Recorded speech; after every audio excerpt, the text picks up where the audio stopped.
La Bajva asterisco y la zorra. Había una vez, en las vastas tierras de los Andes, una zorra curiosa y astuta que recorría los valles en busca de respuestas a sus inquietudes. En su andar, encontró a una Bajva, un ave de plumaje suave y ojos vivaces, que cuidaba con esmero a sus pequeños polluelos. La zorra, que siempre estaba atenta a los detalles, observó con asombro que las patitas de los hijos de la Bajva tenían un tono rojizo muy particular. Intrigada, decidió preguntar: «Dime, Bajva, ¿cómo logras que las patitas de tus crías sean tan rojas?», indagó la zorra, acercándose con cierto aire de admiración. La Bajva, que no confiaba del todo en la zorra, pensó en jugarle una broma. Con voz serena y un gesto convincente, respondió: «Es sencillo. Cuando nacen, los coloco sobre las brasas ardientes. Así el fuego les da ese hermoso color encarnado».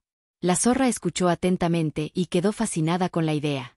Si los polluelos de la Bajva lucían tan bien con esas patas coloradas, ¿por qué no hacer lo mismo con sus propios cachorros? Sin cuestionar las palabras del ave, corrió a su madriguera, ansiosa por poner en práctica aquel secreto. Llegó la noche y cuando sus cachorros dormían plácidamente, encendió un fuego con ramas secas y brasas calientes.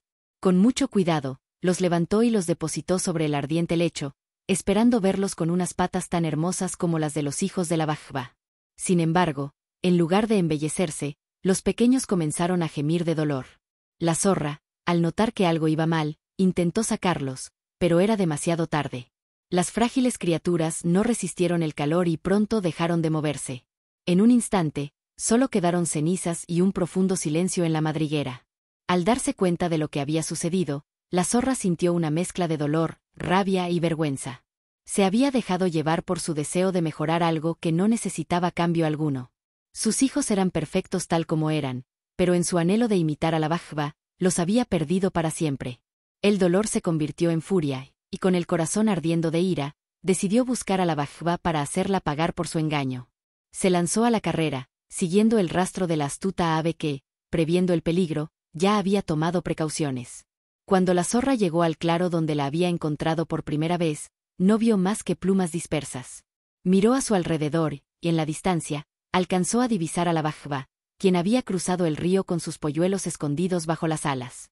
La zorra rugió con rabia, dispuesta a perseguirla, pero al acercarse a la orilla, notó que el caudal era demasiado profundo. Buscó desesperadamente un paso, algún sitio por donde cruzar, pero no encontró ninguno que le permitiera alcanzarla sin arriesgar su propia vida. Se quedó allí, inmóvil, viendo cómo la Bajva la observaba desde el otro lado con la tranquilidad de quien ha vencido sin necesidad de pelear. Fue en ese instante cuando la zorra comprendió su error. No solo había actuado sin pensar, sino que también había caído en el juego de la Bajva. Su enojo no cambiaría lo sucedido, ni le devolvería a sus cachorros. Lo único que podía hacer era aceptar la lección que la vida le había dado de la manera más dolorosa posible. El río seguía fluyendo con su murmullo constante. La zorra se quedó un largo rato mirando el agua, reflexionando sobre lo que había hecho. Se dio cuenta de que, en su afán de imitar lo ajeno, había ignorado lo más importante: cada ser tiene su propia esencia y no necesita parecerse a otro para ser valioso.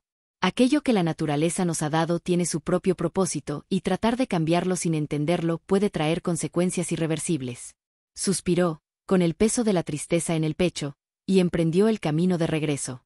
Sabía que la Bajva había sido cruel con su engaño, pero también entendió que había sido ella misma quien, por su deseo de transformar lo que no necesitaba ser cambiado, había provocado su propia desgracia. Así, la zorra aprendió una lección que nunca olvidaría.